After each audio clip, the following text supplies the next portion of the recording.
IPL 2025లో భాగంగా తాజాగా జరిగిన ఉత్కంఠ పోరులో రాజస్థాన్ రాయల్స్ జట్టుని మరోసారి దురదృష్టం వెంటాడింది.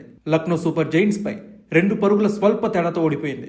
ఆఖరి ఓవర్లో రాజస్థాన్ రాయల్స్ జట్టుకి 9 పరుగులు అవసరమయ్యాయి.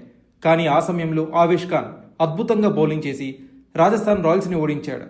దీంతో ఆర్ఆర్ జట్టు వరుసగా 3వ ఓటమిని ఖాతాలో వేసుకుంది. అయితే మ్యాచ్ అనంతరం ఓటమికి గల కారణాలను తెలిపిన రాజస్థాన్ కెప్టెన్ రియాన్ పరాగ్ తీవ్ర నిరాశ వ్యక్తం చేశాడు.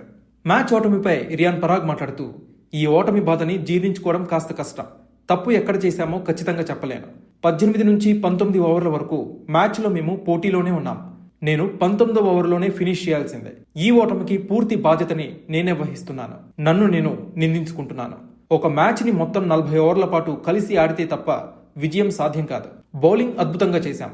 చివరి ఓవర్లో మాకు అదృష్టం కలిసి రాలేదు. మేము లక్నో సూపర్ జైంట్స్ ని 165 నుంచి 170 పరుగుల వద్దే కట్టడి చేస్తాము అనుకున్నాం.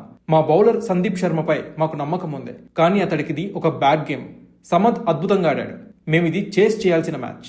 పిచ్ బానే ఉంది. కానీ ఐపీఎల్లో కొన్ని బంతులు మాత్రమే మ్యాచ్ ఫలితాన్ని నిర్ణయిస్తాయి. మా ఓపెనర్ వైభవ్ సూర్యవంశీ అద్భుతంగా ఆడాడు. అతడికి భవిష్యత్ మ్యాచ్ల్లో కూడా అవకాశాలు కల్పిస్తామని రియాన్ పరాగ్ పేర్కొన్నాడు.